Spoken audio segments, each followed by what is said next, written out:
আদর্শ মা হতে গেলে চারটি জিনিস লাগবে। অনেক নারীরা মা হন কিন্তু তারা আদর্শ মা হতে পারেন না। মনে রাখবেন, সন্তান জন্ম দিলেই কিন্তু মা হওয়া যায় না, সন্তান জন্ম দিলেই কিন্তু বাবা হওয়া যায় না।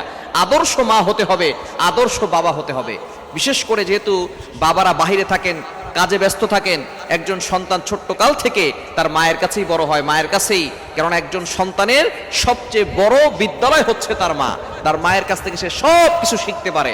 এজন্য প্রত্যেকটা ঘরে ঘরে মায়েরা যারা আছেন তাদেরকে আদর্শবান হতে হবে। এই আদর্শ মা হতে চারটি জিনিস লাগে।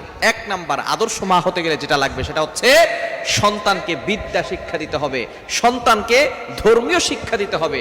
ধর্মীয় শিক্ষা যদি কোনো সন্তান তার মায়ের কাছ থেকে না পায়, প্রথমেই তার মায়ের কাছ থেকে পেতে হবে। এজন্য মাকেও আগে অনেক কিছু জানতে হবে। এখন বর্তমান যুগের মায়েরা সূরা ফাতিহাও সুন্দর করে পড়তে পারে না। টিকটক বানাতে পারে, গুগল চালাতে পারে, ইউটিউব চালাতে পারে, সব কিছু ঠিকঠাক আছে, কিন্তু মায়েরা এখন সুন্দর করে সূরা ফাতিহা পড়তে পারে না, শুদ্ধ করে সূরা ইখলাস পড়তে পারে না।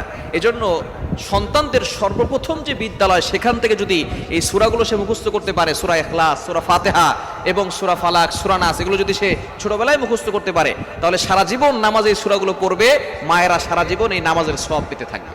এজন্য ছোট্টবেলা থেকে তাকে বিদ্যা শিক্ষা দিতে হবে, ধর্মীয় শিক্ষা দিতে হবে।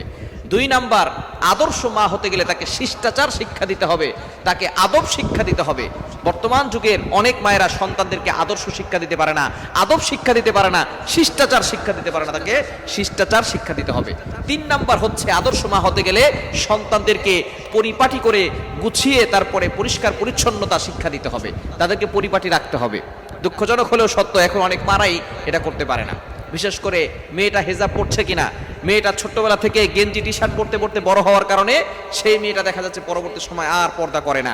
এজন্য ছোট্টবেলা থেকে মায়ের কাছ থেকে ওই শিক্ষা নিতে হবে, মেয়েটা হিজাব পড়তেছে কিনা, অথবা সেই ছেলেটা সুন্দর করে নবীর সুন্নাহ অনুযায়ী চুল কাটতেছে কিনা, সে কার স্টাইলকে ফলো করছে, মেসি নেইমারকে ফলো করতেছে কিনা, এই বিষয়ে যদি মা খেয়াল না করে তাহলে কিন্তু পরবর্তী সময় সে সন্তানদের কাছ থেকে ভালো কিছু আশা করতে পারে না। এজন্য সন্তানদেরকে ভালো করতে হলে মা বাবাকে আগে ভালো হতে হবে এবং আদর্শ মা হওয়ার জন্য পরিপাটি শিক্ষা দিতে হবে।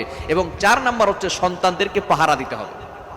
সন্তান কে কোথায় যাচ্ছে, আমার সন্তানটা রাত 12টার সময় কেন ঘরে আসবে, সে কেন সন্ধ্যার পরে বাহিরে বের হবে, এই বিষয়ে মা খেয়াল রাখবে।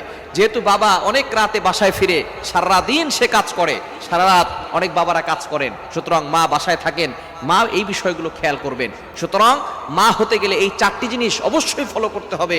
সন্তানদেরকে বিদ্যা শিক্ষা দিতে হবে, ধর্মীয় শিক্ষা দিতে হবে, তাকে শিষ্টাচার শিক্ষা দিতে হবে, আদব শিক্ষা দিতে হবে, তাকে অবশ্যই পরিপাটি করে সুন্দর করে গুছিয়ে রাখতে হবে, এই শিক্ষা তাকে দিতে হবে।